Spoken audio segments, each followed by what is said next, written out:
रोशन भजनकरमुळे राखी सावंत आलेली आहे मोठ्या संकटात. हमाल आणि नल्ला बोलणं पडलेलं आहे महागात.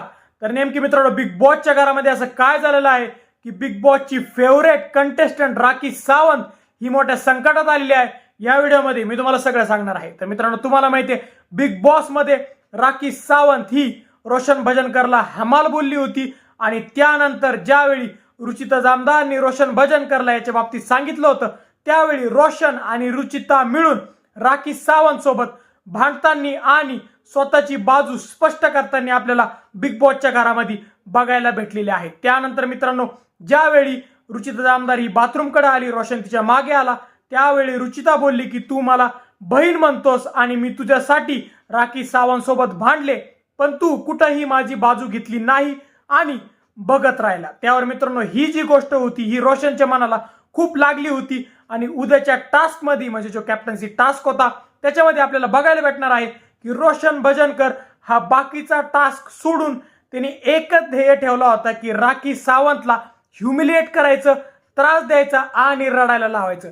मित्रांनो, याचं कारण पण तुम्हाला माहिती आहे की राखी सावंत ही सगळ्यांना त्रास देती, ह्युमिलिएट करती, इरिटेट करती आणि ती त्याला बिग बॉसचा गेम म्हणती. तर मित्रांनो, रोशननी पण हेच ठरवलं की त्याच्या मानलेली बहीण म्हणजे रुचिता जामदारला राखी सावंतने जो त्रास दिला होता त्याचा बदला घ्यायचा आणि राखीला परेशान करून टाकायचं. तर मित्रांनो, तुम्हाला उद्याच्या भागामध्ये राखी सावंत ही रोशन भजनकरकडून कम्प्लिटली ह्युमिलेट होताना, त्रस्त होताना दिसणार आहे. तर मित्रांनो, दुसरीकडे हा जो हमाल शब्द राखी सावंतने वापरला होता, त्यामुळे बिग बॉसचा जो ट्विटरचा अकाउंट आहे त्यावर कंटिन्युअसली राखी सावंत हिला श्रीमंतीचा खूप माज आलेला आहे. ही हमाल समजते गरीब माणसाला आणि गरीब माणसाची लायकी काढते, हिला घराच्या बाहेर काढा, असे ट्विट्स एकावर एक पडत आहे आणि रोशन भजनकरकडून तिकडे बिग बॉसच्या घरामध्ये खूप सारा सपोर्ट वाढत आहे. तर मित्रांनो, तुम्हाला काय वाटतं की राखी सावंत यांनी जो हमाल शब्द वापरला होता,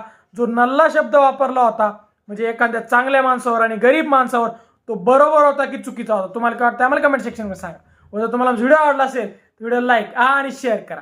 व जर तुम्ही आमच्या चॅनल नसल्यास चॅनलला सबस्क्राईब करा. धन्यवाद.